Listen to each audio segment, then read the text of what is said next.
नमस्कार, मैं हूं सुधीर दीक्षित और आप देख रहे हैं न्यूज 18 मध्य प्रदेश छत्तीसगढ़। बात जब भक्ति की होती है तो उनके सुर एक अलग समा बांधते हैं और बात जब कर्तव्य पथ की होती है तो उनका एक अलग नजरिया सामने आता है।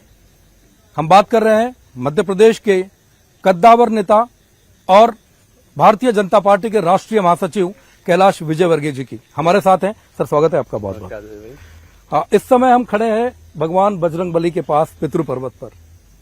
इसी से बात शुरू करते हैं। पितृ पर्वत की संकल्पना कैसे मन में आई? मैं मेयर था यहाँ पर और हम इंदौर का विकास करना चाहते, तो मैं थोड़ा सा आध्यात्मिक व्यक्ति हूँ। तो मैंने कहा कि इंदौर में डेवलपमेंट नहीं हो रहा है, तो फिर एक बहुत बड़े एक विद्वान व्यक्ति, हमने वर्ल्ड कॉन्फ्रेंस कराई थी यहाँ पर वास्तुविदों की, जो वास्तुशास्त्र जानते हैं उनकी। तो एक मलेशिया से बहुत अच्छे भारतीय हैं, वो भारतीय मूल के हैं पर मलेशिया में रहते हैं और वर्ल्ड में उनका बड़ा नाम है वास्तुशास्त्र में। उन्होंने कहा कि जैसे व्यक्ति को पितृदोष होता है, परिवार को पितृदोष होता है, कुटुंब को पितृदोष होता है, वैसे शहर को भी पितृदोष होता है। यदि शहर को आपको विकास करना है तो इसका पितृदोष ठीक करना पड़ेगा। तो उन्होंने फिर स्कूटर से आए, उनके पास कुछ इंस्ट्रूमेंट था, उन्होंने कहा इस दिशा में आप कुछ करिए। तो फिर हमने ये टेकरी देखी, यहाँ पर पीछे धर्म टेकरी बोलते हैं इसको। यहाँ यशवंत सागर से जो पानी आता है उसका फिल्टर स्टेशन है। मैं मेयर था यहाँ पर, तो उस फिल्टर स्टेशन को देखने आया तो मुझे एक वीरान टेकड़ी यहाँ पर दिखी। पता नहीं क्यों मैं उसको ऊपर चढ़ा। एक पीछे बहुत शिव जी का पुराना मंदिर है, ऐसा लोग कहते हैं कि अहिल्याबाई ने बनवाया था शायद, जब यशवंत सागर यहाँ पर बना था तब का मंदिर है वो। वहाँ गया, वहाँ बड़ा आकर्षण लगा मुझे और एकदम सोचा कि यहाँ पर कुछ डेवलपमेंट करना चाहिए। तो मैंने अधिकारियों से पूछा किसकी ज़मीन, तो बोले नगर निगम की ज़मीन है। तो मैंने कहा अच्छा है, फिर तो अच्छा डेवलपमेंट कर देंगे। तभी हमने एक योजना चालू करी थी कि अपने पूर्वजों की याद में पेड़ लगाएं। हम 250 रुपये लेंगे और पेड़ की सुरक्षा हम करेंगे। मुझे कहते हैं ये गर्व है कि 2.5 लाख से भी ज़्यादा पेड़ यहाँ पर लगे हुए हैं और सब किसी न किसी इंदौर के रहवासी के पितरों के नाम से लगा हुआ पेड़ है। तो इसका नाम हमने पितृ पर्वत रख दिया। फिर हर अमावस को हम लोग यहाँ पर आते थे और पूजा करते थे पितरों की। तो किसी ने कहा कि यहाँ मंदिर होना चाहिए, तो अचानक मंदिर बन गया। राजनीति में भी बजरंगबली जी को लेकर काफी दिनों चर्चाएं हो रही है, लोग चर्चा करते हैं। देवी देवताओं का राजनीति में समावेश कितना आप उचित मानते हैं या किस हद तक चीजें होनी चाहिए? देखिए, ये एकदम निजी विषय होते हैं जी, कि हम किस देवता को मानते हैं, किस देवी को मानते हैं। पर इस देश के अंदर जब तुष्टिकरण की नीति प्रारंभ हुई, आज का दिन आप जब मेरे से इंटरव्यू कर रहे हैं, आज डॉक्टर श्यामा प्रसाद मुखर्जी का प्रगट उत्सव है और उन्होंने तुष्टिकरण की नीति के खिलाफ पहली बार पार्लियामेंट में पंडित जवाहरलाल नेहरू के खिलाफ कहा था कि तुष्टिकरण से देश नहीं चलेगा। और आज जिस यूसीसी की बात हो रही, उस यूसीसी के बारे में भी सबसे पहले सुझाव दिया था डॉक्टर श्यामा प्रसाद मुखर्जी ने पार्लियामेंट के अंदर। एक विधान एक निशान। हाँ, और उन्होंने कहा था कि भाई ये मैं नहीं कह रहा हूँ, ये भारत के संविधान के प्रियम्बल्स में लिखा हुआ है कि भारत में एक समान कानून बनना चाहिए। तो ये सब जब से ये यात्रा प्रारंभ हुई है, आज हमें कहते हुए गर्व है कि देश के यशस्वी प्रधानमंत्री ने इस विषय पर इसको संज्ञान में लिया और एक दृढ़ निश्चय किया है कि इस देश की आवश्यकता है। कितना जरूरी आप मानते हैं यूसीसी को? देखिए, प्रधानमंत्री जी ने भी एक बात उस दिन कही थी कि एक परिवार में लोग रहते हैं, एक व्यक्ति के साथ दूसरा कानून हो, एक व्यक्ति के साथ दूसरा कानून हो तो परिवार कभी संगठित नहीं रह सकता। यदि माँ भी अपने एक बेटे को ज़्यादा प्यार करे, एक बेटे को ज़्यादा घी लगा के दे और एक बेटे को सूखी रोटी दे, तो परिवार कभी संगठित नहीं रह सकता। इसलिए परिवार संगठित रहने के लिए भी एक सबको समान दृष्टि से देखना जाना चाहिए और देश को मजबूत करने के लिए भी सबको समान दृष्टि से देखना पड़ेगा। अभी देखिए फ्रांस में क्या हुआ। फ्रांस को कुछ लोगों ने, मुट्ठी भर लोगों ने सिर्फ धर्म के नाम पर बर्बाद कर दिया। तो ये जो मानसिकता है जिहादी की, इससे विश्व को बचना पड़ेगा और बहुत ज़रूरी है कि एक देश एक विधान, ये बहुत ज़रूरी है। और मैं समझता हूँ कि ये बहुत अच्छा निर्णय है प्रधानमंत्री जी का, जिसके ऊपर इससे देश मजबूत होगा। लेकिन कई बार ऐसा होता है कि भारतीय जनता पार्टी देश हित में कुछ बड़े फैसले लेती है, लेकिन विपक्ष उनके विरोध में उतर आता है। तो क्या विपक्ष का काम सिर्फ विरोध करने तक सीमित है?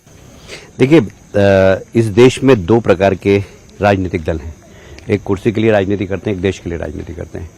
मुझे कहते हुए बहुत गर्व है कि जब पहली बार देश की जनता ने प्रधानमंत्री जी को अपना नेता चुना 2014 में, तो उन्होंने सेंट्रल हॉल में एक भाषण दिया था कि मेरे लिए देश पहले है, दल बाद में।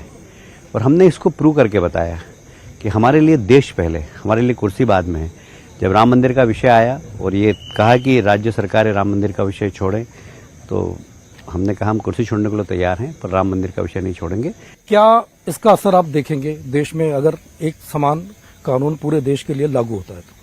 देखिए, मुझे ऐसा लगता है कि देश के राजनीतिक दल भी अपनी दृष्टिकोण बदलेंगे, क्योंकि अभी उनको ऐसा लगता है कि वोट बैंक की तरफ जाएं। मैं आपको दूसरा उदाहरण देता हूं। एक अभी आपने हनुमान जी की बात की थी, मैं उसी विषय पर रिपीट होता हूं। जी। कांग्रेस कभी भी कोई धार्मिक आयोजन नहीं करती थी, कभी कोई कथा भजन कभी नहीं करती थी। यदि वो करते थे तो रोजा इफ्तार करते थे। अब धीरे धीरे कर रहे हैं। अब करने लगे वो। अब उनको लगता है कि देश की जनता ये चाहती है तो करने लगे हों। अब हनुमान जी की बात भी करते हैं। तो ये देखिए, ये सब समय के अनुसार बदलने वाले लोग हैं। और हमने तो हमेशा कहा कि रामलला हम आएंगे, मंदिर वहीं बनाएंगे। दिग्विजय सिंह जी भी कहते थे, कांग्रेस के लोग भी कहते थे तारीख नहीं बताएंगे। हमने तारीख भी बता दी। अब अगली तारीख भी बता रहे हैं कि मंदिर की प्राण प्रतिष्ठा होगी। जाना अपने परिवार के साथ राम जी के दरबार में दर्शन करना और उनसे क्षमा याचना करना कि जितने भी जीवन में पाप किए सब हमको माफ कर दे। तो हमारे राम जी तो ऐसे कि सब माफ कर देंगे। हाँ, धीरे धीरे बीच में खबर भी आती है कि कांग्रेस जो है सॉफ्ट हिंदुत्व की तरफ जा रही है, जैसे आपने भी बात की। मध्य प्रदेश में भी राहुल गांधी आकर गए, प्रियंका गांधी आकर की, नर्मदा स्नान भी किया। उसको लेकर क्या कहेंगे? देखिए, मैं ऐसा कहता हूं कि ये धर्म वास्तव में ये पर्सनल आस्था का विषय है, पर इसको सार्वजनिक करता है व्यक्ति और फिर नाटक करता है। जैसे मुस्लिमों के बीच में गए तो टोपी लगा ली, ब्राह्मणों के बीच में गए तो जनेऊ पहन ली। तो ये जो नाटक है ना, ये नहीं करना चाहिए। वास्तव में कांग्रेस नाटक कर रही है और हमारे संस्कारों के अंदर धर्म, संस्कार, संस्कृति ये जुड़ी हुई है और इसलिए हमने जो भी कहा है वो किया है। हम शुरू से राम मंदिर की बात करते हैं तो राम मंदिर बन रहे हैं। मैं तो कह रहा हूँ आप भी बड़े भाग्यशाली हैं कि आपके पूर्वजों ने भी मंदिर टूटते हुए देखे। सोमनाथ मंदिर टूटा, राम मंदिर टूटा, कृष्ण मंदिर पे तोड़ा गया। हम उस युग में जी रहे हैं मोदी जी के, जहाँ मंदिर बन रहे हैं। चाहे वो राम मंदिर की बात हो, चाहे सोमनाथ के मंदिर की बात हो, चाहे विश्वनाथ के मंदिर की बात हो, चाहे केदारनाथ के मंदिर की बात हो, सब मंदिरों पर विकास हो रहा है। तो ये हमारे आत्म स्वाभिमान का परिचायक है। धर्म आस्था का विषय होना चाहिए या राजनीति का?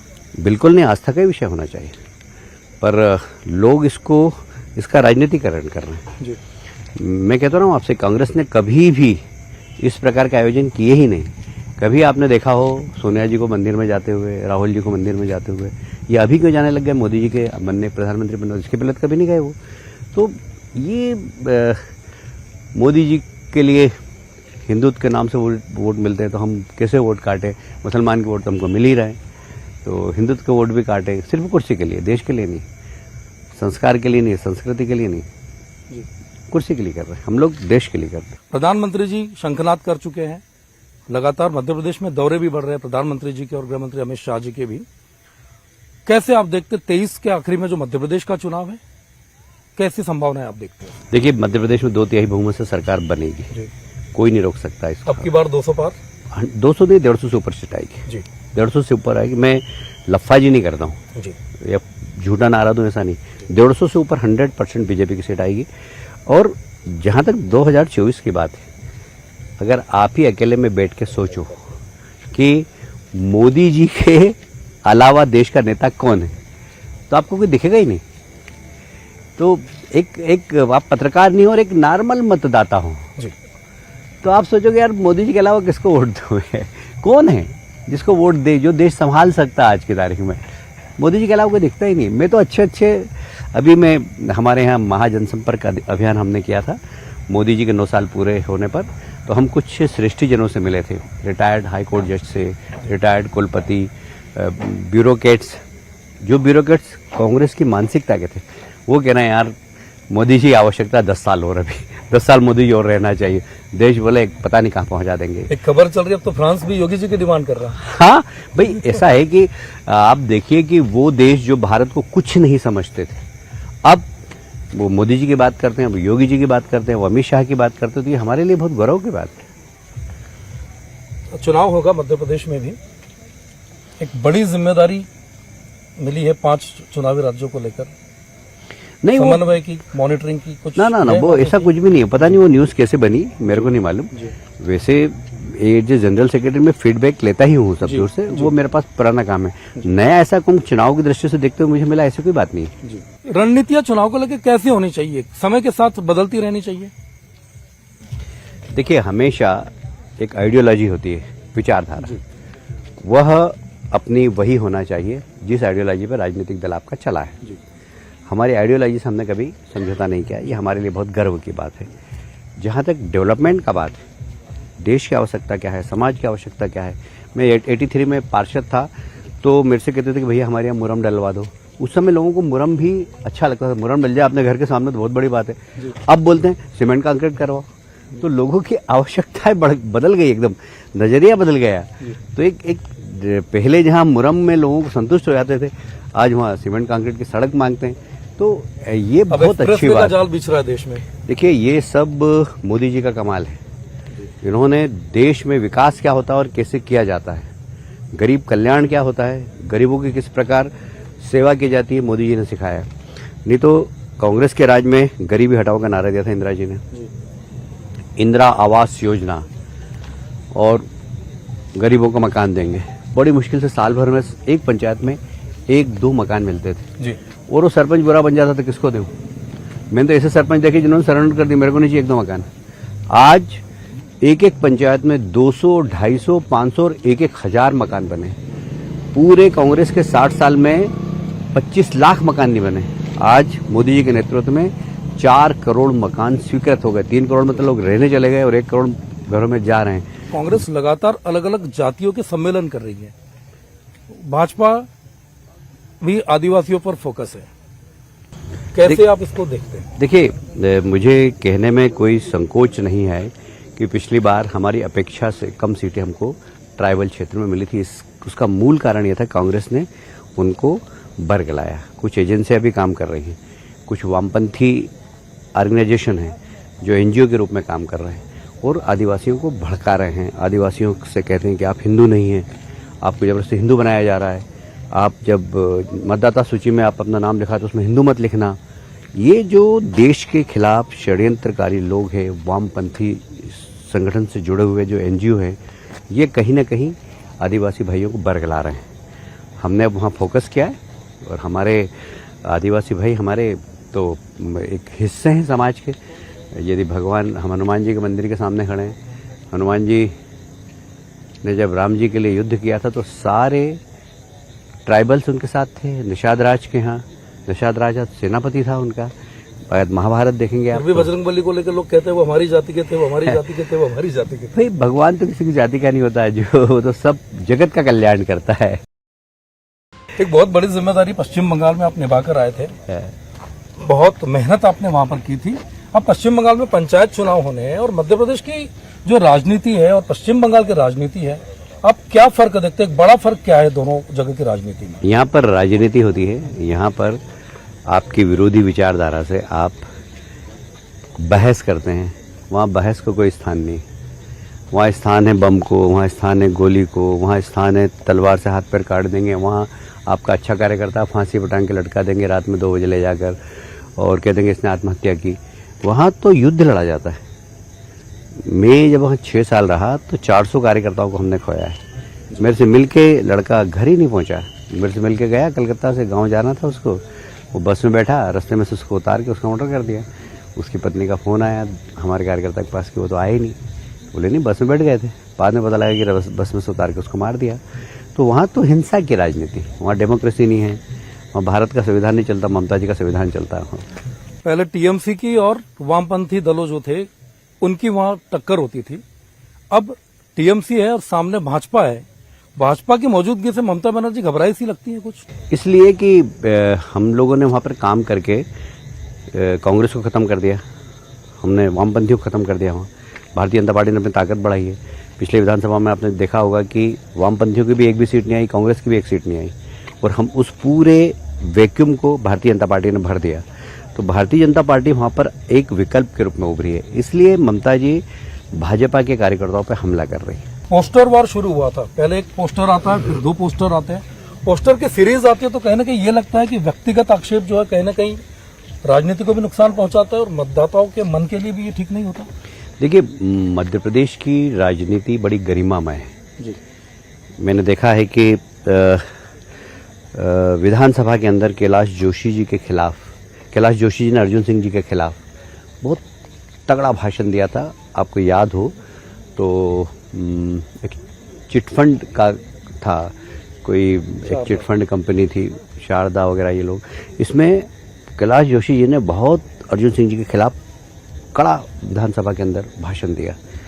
बाहर निकले और अर्जुन सिंह जी ने कैलाश जी को बुलाया, 10 मिनट बात करी। अर्जुन सिंह जी ने, कैलाश जी ने तंबाकू अपनी घीसी, वहाँ जितने भी लोग थे सबने तंबाकू खाई, चल दिए। ये हमारे यहाँ सौजन्यता है। ये हमारे यहाँ, मुझे भी याद अच्छे से, मैं भूलूंगा नहीं इस बात को। मैंने दिग्विजय सिंह जी के खिलाफ बहुत, मानसून सेशन सत्र था, बहुत कड़ा भाषण दिया। मैं बाहर निकला और उस समय मैं बस से आता था इंदौर, तो रात को 1 बजे तक विधानसभा चली थी, नो कॉन्फिडेंस हम लाए थे उनके खिलाफ। तो उन्होंने कहा कि कैलाश कैसे खड़े हो? मैंने कहा कि बस स्टैंड जा रहा हूँ। क्यों, बस से जाओगे इंदौर? मैंने कहा और कितनी बारिश हो रही। अपने स्टाफ को बुलाया, गाड़ी दी। मैंने कहा नहीं, मैं गाड़ी आपकी गाड़ी में नहीं जाऊँगा। बोले नहीं, मेरी गाड़ी नहीं, मैं किसी निजी गाड़ी में भेजता हूँ, सरकारी गाड़ी में नहीं जाऊँगा। मतलब ये एक सौजन्यता थी कि मतलब जिसके खिलाफ हम भाषण देके जा रहे हैं वो पूछ रहा है तुम जाओगे कैसे इंदौर, ये सौजन्यता थी। तो ये हमारे यहाँ सौजन्यता है। मैं समझता हूँ कि इस प्रकार के पोस्टरवार व्यक्तिगत रूप से आरोप लगाना बचना चाहिए। इससे हमारी विचारधारा, आपकी विचारधारा क्या है, हमारी विचारधारा क्या है, उसके बीच में संघर्ष हो तो अच्छा है, पर व्यक्तिगत आरोप से बचना चाहिए। मैं तो कोशिश यही करता हूँ कि कभी किसी के ऊपर व्यक्तिगत आरोप नहीं लगाओ। लेकिन हम कई साल से देख रहे हैं कि कैलाश जी उतने ही बेबाक है और उतनी बेबाकी से और सख्ती से अपनी बात रखते हैं और लोग सुनते हैं। क्या मन में विचार होता है जब आप अपनी बात रखते हैं तब? देखिए, जैसा प्लेटफॉर्म पर वैसी बात करना चाहिए। आप पत्रकार हैं, आपके साथ में गोल बोल बात करना चाहिए। पर यदि पार्टी का वो प्लेटफॉर्म जो निर्णय लेता है, लेकिन मैं गोलमोल बात नहीं कर रहा। मैं बता रहा हूँ कि आपके सामने वो बात नहीं कर सकता जो मैं पार्टी की कोर टीम के साथ बात करता हूँ। तो क्योंकि वहाँ पर हमको परिणाम मूलक काम करना है, इसलिए जहाँ आप हो वहाँ पर साफ साफ बात बोलना चाहिए, ऐसा मेरा मानना है। बहुत सुरम्य वातावरण में इस समय हम हैं, भगवान बजरंगबली की शरण में है और सावन महीना चल रहा है, और ऐसी स्थिति में अगर कैलाश जी का भक्ति भाव न देखा जाए तो ऐसा हो नहीं सकता। तो हम चाहते हैं कि न्यूज़ 18 के दर्शकों के लिए कैलाश जी अपने सुर में कुछ सुनाएं। अरे बाप रे, बड़ा मुश्किल है अभी। सावन का महीना भी है, अधिक मास भी है जी, और इस बार सावन बरसों बाद 2 सावन आए हैं जी। और ये बहुत हम लोगों के लिए, मतलब आपके चैनल के माध्यम से मैं दर्शकों से भी कहना चाहता हूँ कि अभी यदि आप एक बार ओम नमः शिवाय बोलेंगे तो उसका लाभ 100 बार ओम नमः शिवाय बोलने का होगा। इस समय साधना करना चाहिए, तप करना चाहिए, उपास करना चाहिए, यदि सक्षम हो तो दान देना चाहिए, क्योंकि आपने अगर किसी को 1 रुपया दिया तो ऐसा मानते हैं कि 100 रुपये का आपको आशीर्वाद मिलता है। तो ये अधिक मास बहुत ही महत्वपूर्ण है शिव आराधना के लिए, अपने लिए भी, अपने स्वयं के कल्याण के लिए भी। तो सबसे भजन तो और कभी सुनाऊंगा, पर एक बहुत बड़ा मैंने मैसेज दिया है कि सब इस अधिक मास में प्रतिदिन शिव जी के पास बैठे, एक माला शिव जी की करें। जीवन के, मतलब मैं सच कह रहा हूँ, जीवन में आपको वो आनंद आएगा जो आपने कभी प्राप्त नहीं किया होगा। तो मेरी शुभकामनाएं सबको अधिक मास की भी, सावन के महीने की भी, और सबका कल्याण हो। बाद में सुनाऊंगा कभी चाल। ये है मध्य प्रदेश भाजपा के राष्ट्रीय महासचिव कैलाश विजयवर्गीय जी। जितनी बेबाकी से वो अपनी बात रखते हैं उतनी बेबाकी से लोग उनको सुनते हैं, और चुनाव का जो मौसम है उसमें चाहे यूसीसी हो, अयोध्या की बात हो या फिर भगवान राम मंदिर की, कैलाश जी का यह कहना है कि हमारी जो पार्टी है अपनी आइडियोलॉजी पे काम करती है। जहां तक विपक्ष की बात है तो विपक्ष मौके देखकर अपनी रणनीति बदलता है, मौके देखकर अपनी आस्था को बदलता है। कैलाश जी बहुत बहुत धन्यवाद आपका। बहुत धन्यवाद भाई दीक्षित जी, Thank you बहुत very much. Thank बहुत दिनों बाद आपसे मुलाकात हुई और अच्छी चर्चा हुई आज।